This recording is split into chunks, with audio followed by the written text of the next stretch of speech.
Hi, this is Malice Tarot. I've explained on the other videos that I've ummed and ahed about actually continuing doing the videos. I might just continue posting on on Facebook and Instagram under Malice Tarot, because I'm not getting a lot of interaction with the videos. So I'm just going to see. I've ummed and ahed. I've debated whether I was going to continue this month. I'm going to do this month. I'm going to make them short and sweet, and see what interaction they get and decide from there whether I'm going to continue with them or not. What I might do, because there seems to be some certain signs that seem to get views and other signs just don't at all. So I might just drop them signs and continue with the ones that are actually interacting. But I will play by ear and see what goes on and see what happens. Okay. So I'm going to use my spirit song as an oracle for you and get the overriding energies for the month, and this one is for Taurus. So we've got the Two of Crystals, balance and adaptability.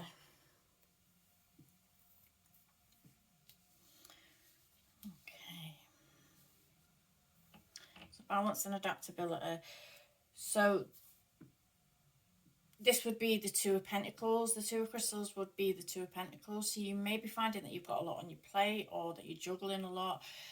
However, with it being like the Two of Pentacles, this is also telling you that although you're juggling, although you might be feeling like you've got a lot on your shoulders, you are actually managing with what it is that you're doing, and you are able, you know, if you stick with it, if you stick to it, you are able to achieve what it is that you're trying to achieve. Even if you're taking on a lot of stuff, you know, this is a card about being careful not to overburden yourself, but at the same time, where you're at the moment, you are able to manage. So don't shy away from things, but don't take on too much. Don't get too adventurous with it. You know, like if you were trying to learn, I mean, I can only use tarot as an example from my own point of view, where I tried to learn like the tarot, I tried to learn Rider-Waite system, the Thoth system, and I tried to learn things like the Kipper cards and stuff like that all in one go, and it just mangled my mind, and I just couldn't focus or concentrate on anything. But if you are setting your mind to something, you know, do it in manageable chunks. Do it in manageable chunks so you're able to do it, and make sure that you're getting, at least before starting something new, before bringing in something new or trying to do something new, that you've got a foundation, a solid foundation for whatever it is that you are already juggling or whatever it is that you were already doing, so that is stable and you're secure with that before you move on to something else. But that's not to say to shy away from things. So if it's not like similar things that you're taking on, but it's like different things, or even if it's jobs, if you're thinking about taking on a second job, if it can be worked around you and it's not something that's going to mess you up in the long haul, or something that's going to have you pulled from pillar to post in the long haul, in the short term, sorry, then, you know, go for it. You do that, do whatever it is, but as long as you can manage, as long as you know that you can manage. Whereas if you're taking on jobs that are like 2 jobs a day that are 6 hours per job, and you're doing a 12-hour shift and having to get about places, you know, you might want to reconsider or find something else that you can do in its place to keep the balance. So let's have a look at the balance card here. So what can we get for balance?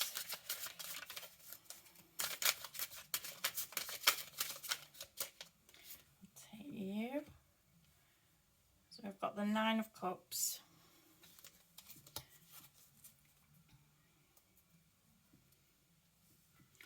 and the Nine of Cups is all about finding satisfaction for yourself, being in a place where you are comfortable emotionally, not being in a place where you are overburdened emotionally. So this could be speaking about a relation. I mean, it could be that you're dating people, you're not in an exclusive relationship with someone and you're dating people, but it's you know, are you comfortable doing that? Are you comfortable juggling people like that? With the Nine of Cups here, this is a reminder to get yourself to a place where you are stable emotionally by yourself. That this is a card where you wouldn't need others' input to be able to do for yourself. And this balance could just be speaking to that you've got balance coming into your life now, because you've had to do something, you've had to work something through yourself, and now you're kind of self-reliant, you're self-taught, self-reliant, and you're going at things by yourself and doing things to make you happy, doing things that keep you comfortable and keep you happy, emotionally happy. So if you're taking on things that are making you happy, then, you know, by all means, if you can balance that situation out, and it's not going to rock or mess with your emotions and have you out of kilter emotionally or drain you mentally and physically, then, you know, go for it. Don't shy away from things that make you happy, because this card is all about finding an emotional kind of satisfaction and peace of self. So do whatever it is that makes you happy. Okay. So adaptability. And we've got the King of Pentacles for adaptability.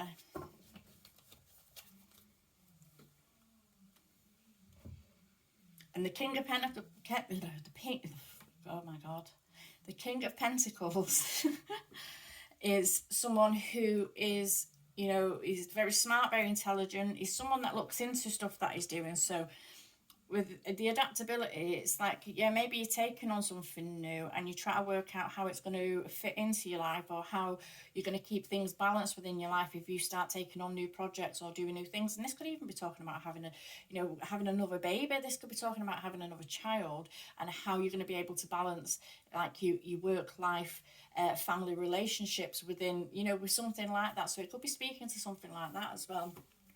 But the King of Pentacles is quite capable, and this is the thing with the adaptability. He can adapt to whatever circumstances are thrown at him, but he also knows his limits. He knows his limits, and he won't invest into something unless unless he's done like the research or really looked into it to be able to see whether it's going to be something that's going to be successful. So with the King of Pentacles here and adaptability, is, yeah, sure, you can adapt, you can adapt and change and move with the times and bring new things into your life. You can do this, but you're also being asked to be savvy about it and make sure that it's not something that's going to knock you out of balance, something that's not going to knock you out of kilter, because I feel like at the moment you may have got yourself into a really good place emotionally speaking. And make sure that you're not bringing in people or things or jobs or any kind of thing that's going to rock the boat, that's going to knock, you know, it's with a standard Two of Pentacles card. You see the juggler there, but what he's doing is he's got his back to this wavy sea behind him, with the wavy that's the wavy emotions behind him. So he's got his back to that because he's in control of his pentacles, and he's looking after his pentacles, and he's managing. He's doing well. He's doing a dance. He's doing a jig. So he's doing well with it. But he has his back to these emotions.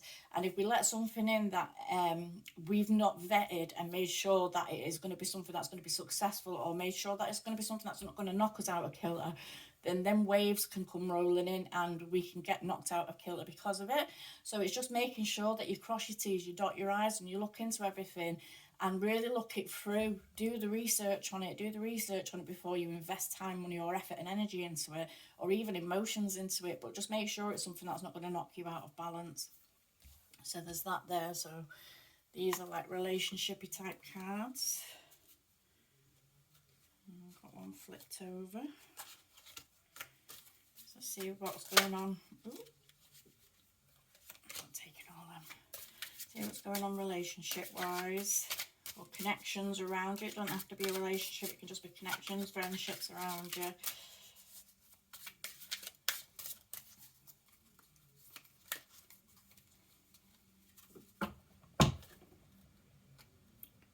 So we have lonely, and that was the one that was flipped over when I first picked up the deck. So lonely. We have healing, crown chakra, and we have ascension.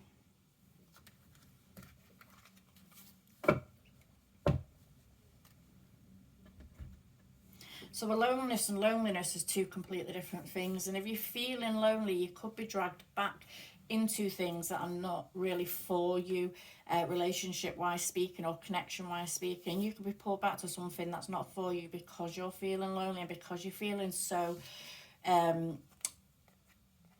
so distant and so distant and far out from everything else. You feel like you're in the middle of nowhere as far as your emotions are concerned.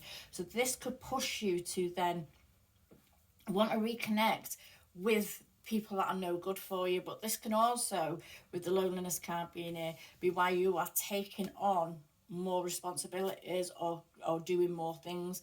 And I've just had in my head then getting more pets, or it could be to do with getting more pets, because she's cuddling a cat there, he's riding a bird, and then you've got the kangaroo. So it could be like kind of taking on another responsibility in that form. But it could also be like having more children, or it could be something along those lines. But with the healing crown chakra here, lonely and ascension, it's don't do anything, don't connect to people, and don't allow yourself to go back into things that are not really for you, and you know that are not for you because you were feeling lonely.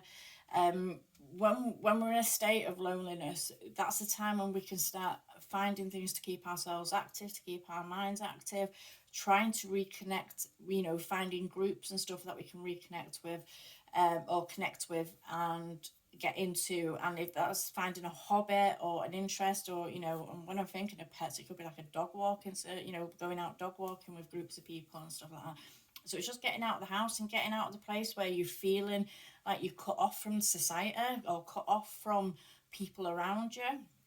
And that could also be because of like the whole COVID thing, and everybody being like everybody's been pulled apart. And even though now things are opening up again, we're not really getting back into things. It's almost as if we've got too comfortable being stuck at home and not really doing much. So a lot of people are not really getting out and about again or doing stuff again, and things like that have gone by the wayside. So if you can find a group or something to connect with, or go hiking with, walking with, running, going out on the bikes and stuff like that. But it's to keep your mind active. I feel like you need to keep your mind active, and to combat the loneliness that you may be feeling. And with ascension here, there's this need to heal, like you're healing the crown chakra, it's healing the mind. So you may have got yourself into a place where you're feeling a bit stuck now, and you're not really connecting with other people. I mean, a lot of the times we can be in a room full of people and still feel lonely, because our minds are disconnected, from what's going on around us. So if you're feeling like that, it's time to work through that, figure out what the reasons are that you may be feeling like that. Express it to someone. Don't be going through it alone. If you can find someone to share with, or speak to, and get things out and communicate what's going on with you, this will help you to be able to see what might be causing the problems, or what might be causing the disconnect, so that you can work on it and move beyond it. And that's where the ascension comes in. That's where you start seeing patterns, or you start seeing triggers maybe, and working with yourself to heal your crown chakra, so you heal your mind to be able to move beyond something. And then we won't be in a state of being lonely. You could be all by yourself and not be lonely. So a lot of people can spend so much time and be so comfortable in their own skin on their own, and not be around other people at all, and they are not lonely. And I think society would like us to believe that they are lonely because they're always on their own. But for a good proportion of the people, they're not lonely. They're not lonely. They're quite comfortable by themselves. So it's getting yourself to a mindset where you are alone and comfortable being alone, and you are quite content being alone, and not allowing yourself to be pulled into the feelings of loneliness. Okay, I'm going to leave that one there. Thank you.